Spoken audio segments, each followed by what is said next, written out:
Look around. Wildfires, droughts, floods, and other severe weather events are increasing. They're intensified by human-caused climate change, making the goal to cut greenhouse gas emissions of 80% by 2050 more and more urgent.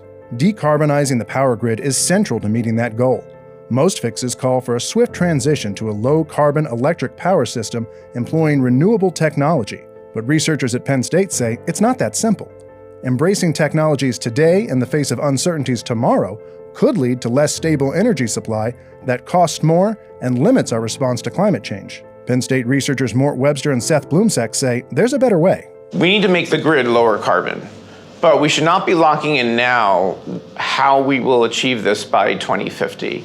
We need to leave the ability to adapt to whatever the best technologies are that come along in the next few decades. The researchers frame the solution to the energy transition problem as the identification of one near-term investment strategy that is flexible across a wide range of possible future costs, followed by many alternative investment plans, each of which responds to realized future costs to meet the emissions reduction target. If we think about investments in two stages, a near-term strategy and a long-term strategy, that creates flexibility to meet the long-term climate goal. We need that flexibility to make our grids more sustainable because we just don't know now what the future is going to bring in terms of technology, costs, and capabilities. What we do in the next 10 years is critical because some options limit our long-term approach.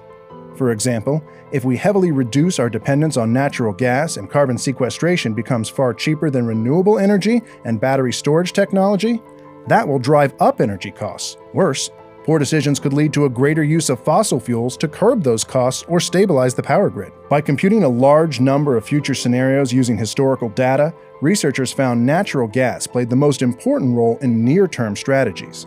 Importantly, the best short-term approach wasn't always the best long-term strategy.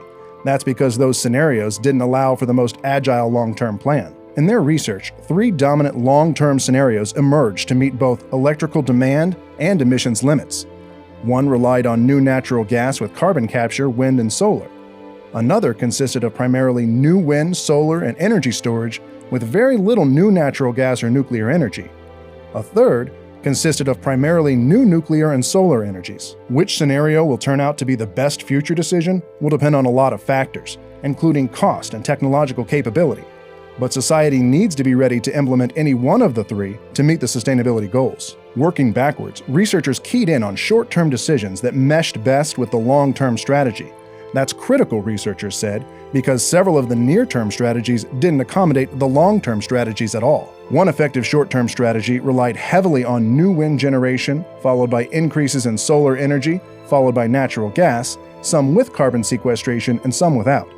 That approach allowed for the lowest future energy costs and agility for long-term energy strategies when those technologies and costs are known. We know the long-term goal, but pretending that we know exactly how we're going to meet some long-term emission targets just isn't realistic. Instead, what we need to do is focus on what we know now and make decisions that can allow us to adapt as we realize what the future is going to look like.